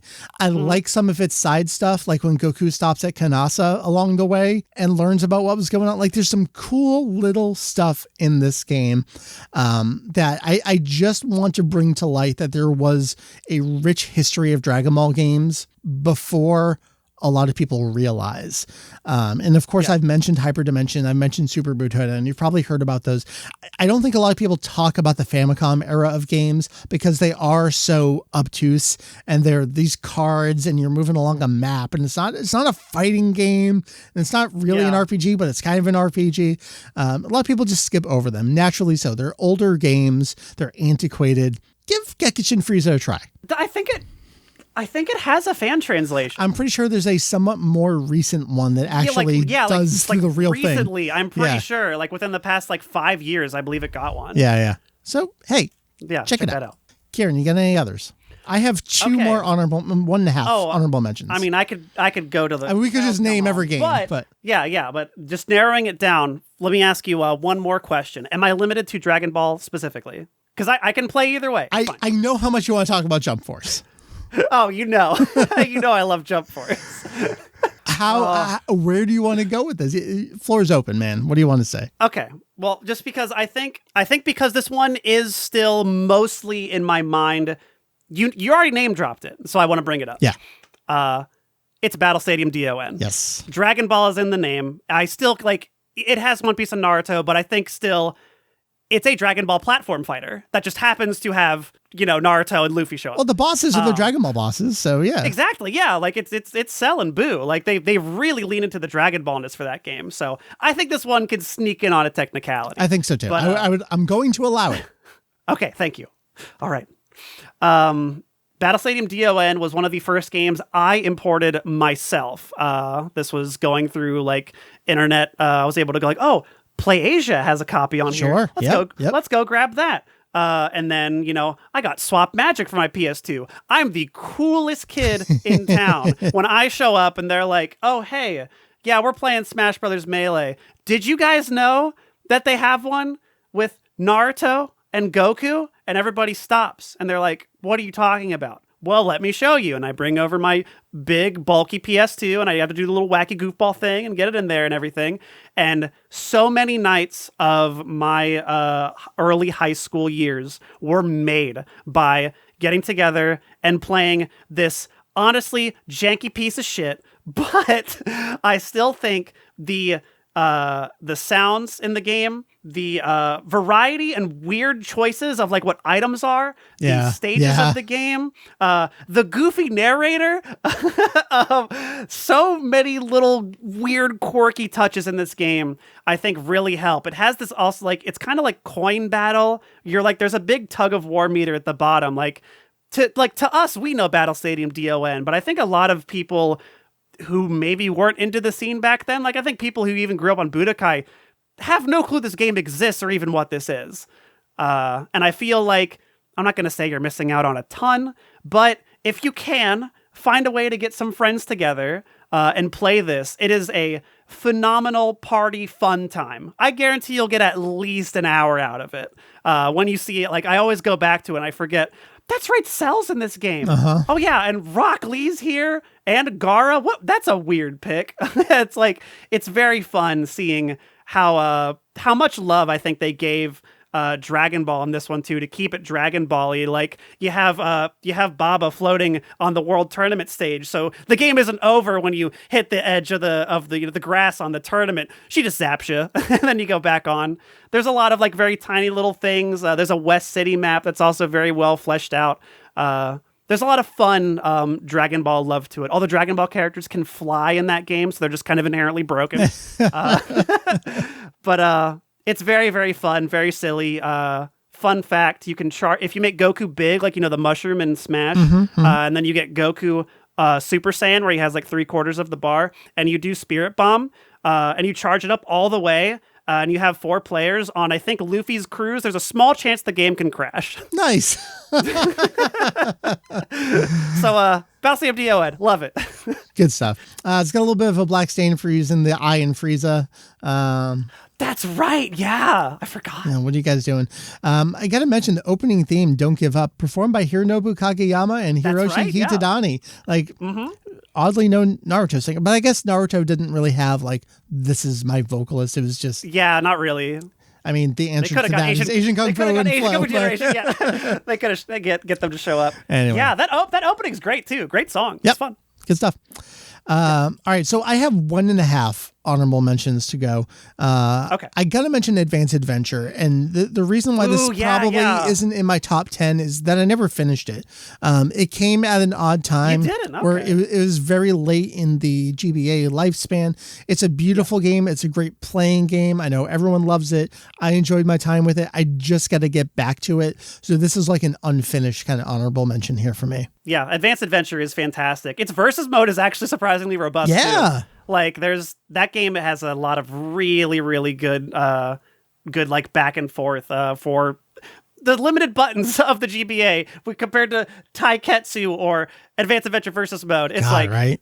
It's night and day. Yeah, Advanced Adventure is a great time. Amazing sprite work too. Great feel for everything. Definitely. I think if I'm gonna have to pick another one that you didn't go with, do I say it? I feel like it's the meme. Everybody knows me as the Battle of Z guy. But I'm not about here to say that like it's okay. I'm not listen. All right. Look, you and I we had a good time with that game. Battle of Z, I think, just is misunderstood. Okay. I just think I've talked about this so many times. I just think people don't know what it is. Everything that I said about DON, if you I don't even know how you would do this now with all the PS3 everything. I don't know if they have some backwards compatibility stuff. I haven't figured out. I haven't touched it since then.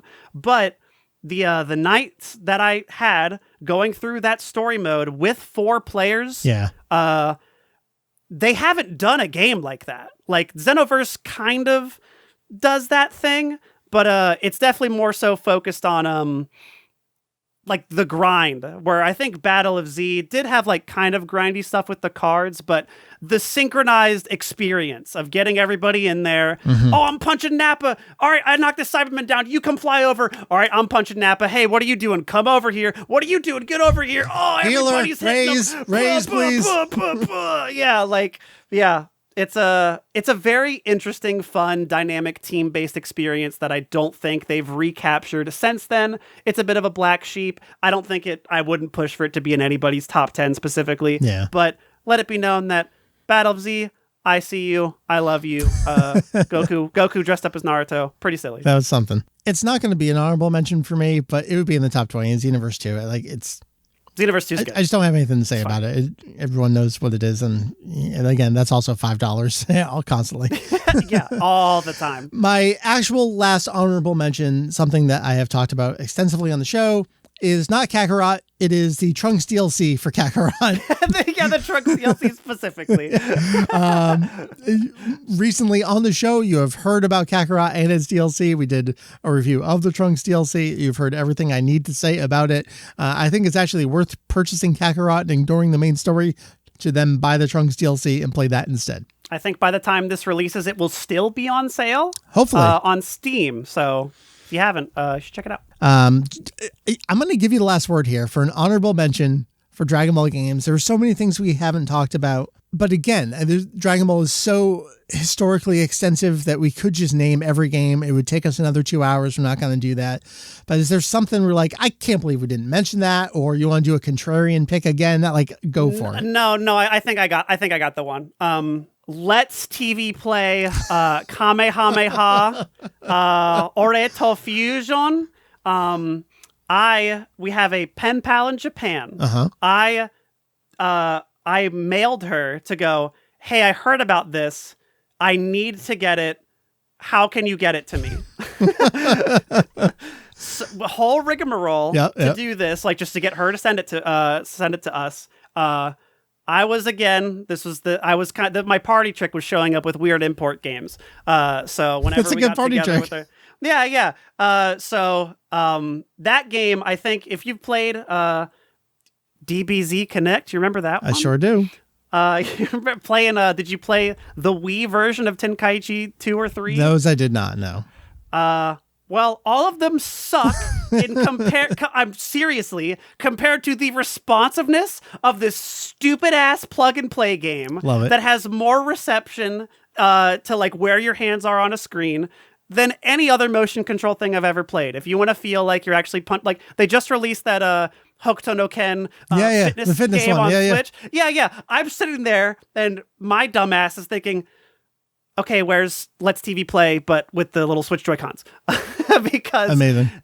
Nothing has given me that experience since then. I literally still have it. I want to bust it out for some little goofball video or something because nobody knows about it. It's still on eBay. There's some floating around on eBay, I think for like $100.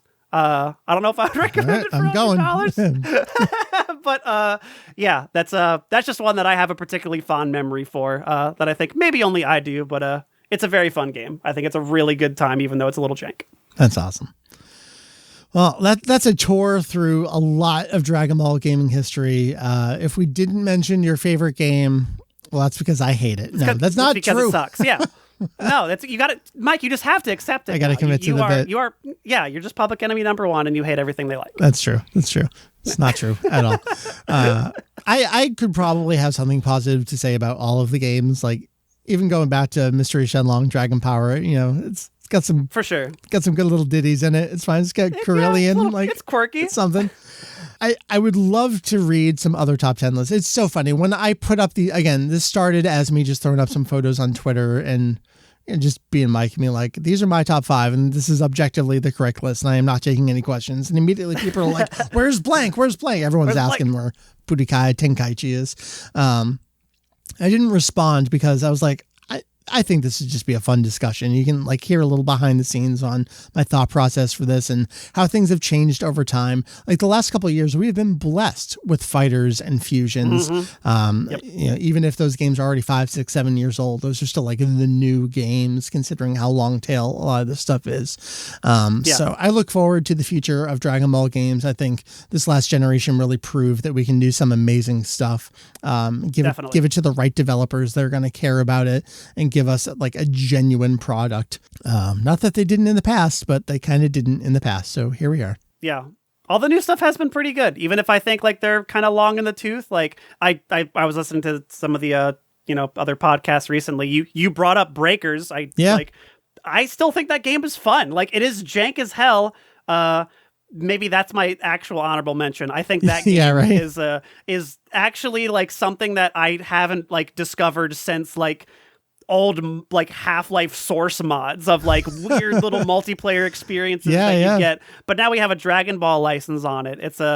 It's fun. See, like I'm so happy that game exists, and like it being so recent, I do feel I share your sentiment. I feel good about the future of Dragon Ball games if they're going to take risks like that, because they have the backbone of Heroes and Xenoverse and Dokkan and Legends funneling all the money they need to take a risk on something like this. I want to see them do that.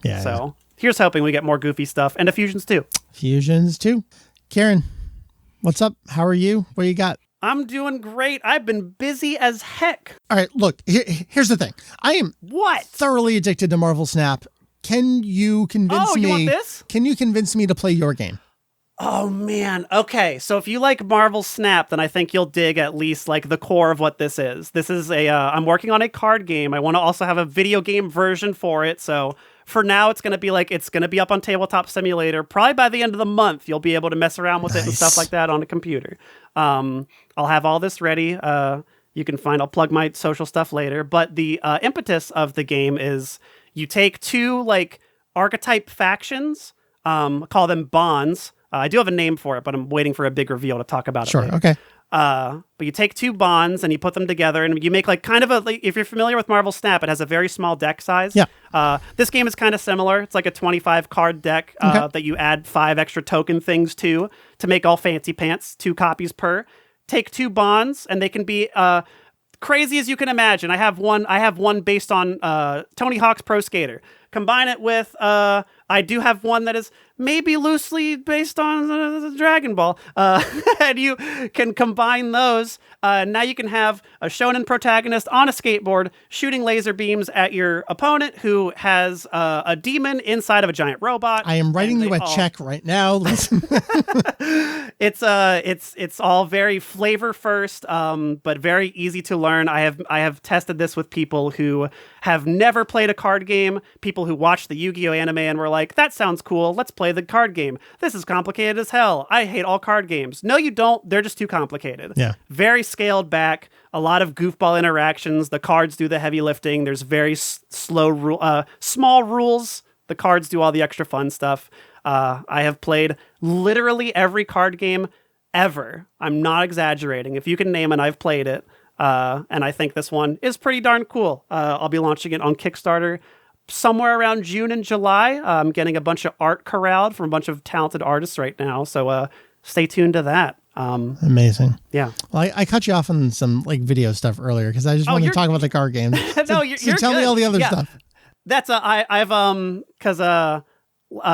now launched a new YouTube channel with my buddy Grant. We are currently right now playing through Budokai Tenkaichi 3, and every time we do a fight, we have to win it non-canon.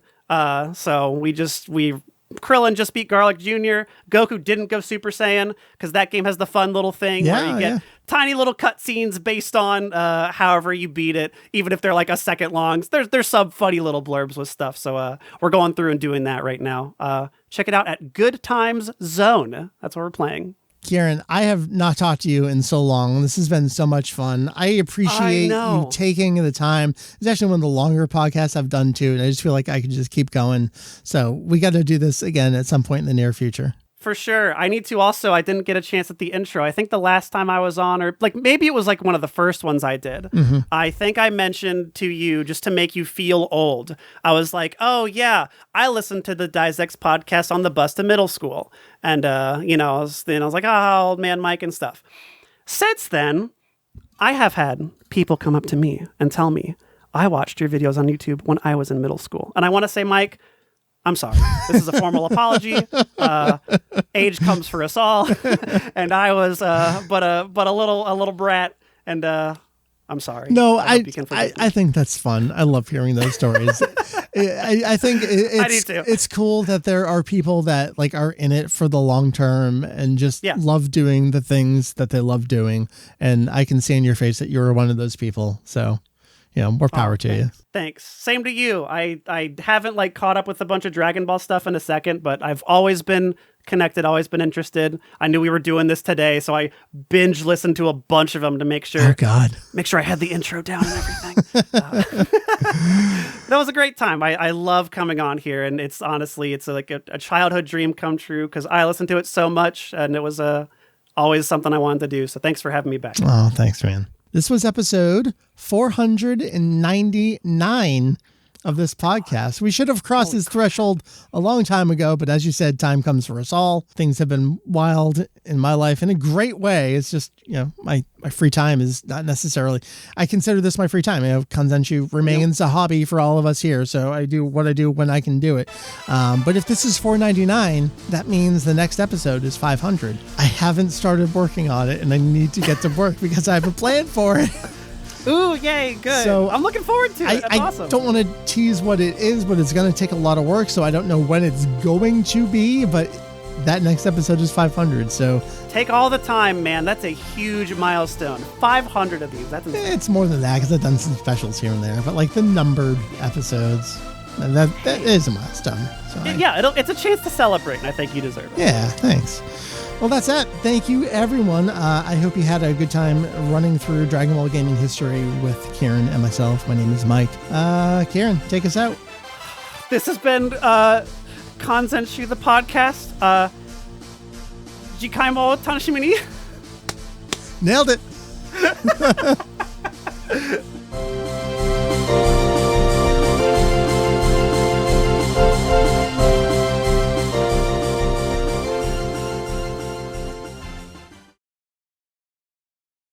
Ooh, so we're in like a bad place with 3DS right now because the eShop is closing for any purchases at the end of this month. Is that this month? I think it's the 27th. So by the time this comes out, like you have a week. So the cart, oh God, you can't get it on Amazon anymore right now. So if we look for Dragon Ball Fusions on eBay, what do we get? I see a loose cart for $50 right now. So this is tough. So if you still have your 3DS, please dig it out, charge it, get connected to the eShop. Hold on. Can we just go to Nintendo Dragon Ball Fusions 3DS? Is it on their official site? Can you not even get it on Nintendo's own site anymore?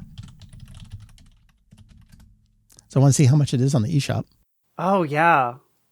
God, it's not even showing up in a search for me. I'm seeing some posts on Reddit saying Fusions was removed from the eShop. I don't like this one bit. Is that true? That's horrible. I'm doing a search on Nintendo.com and it's not coming up.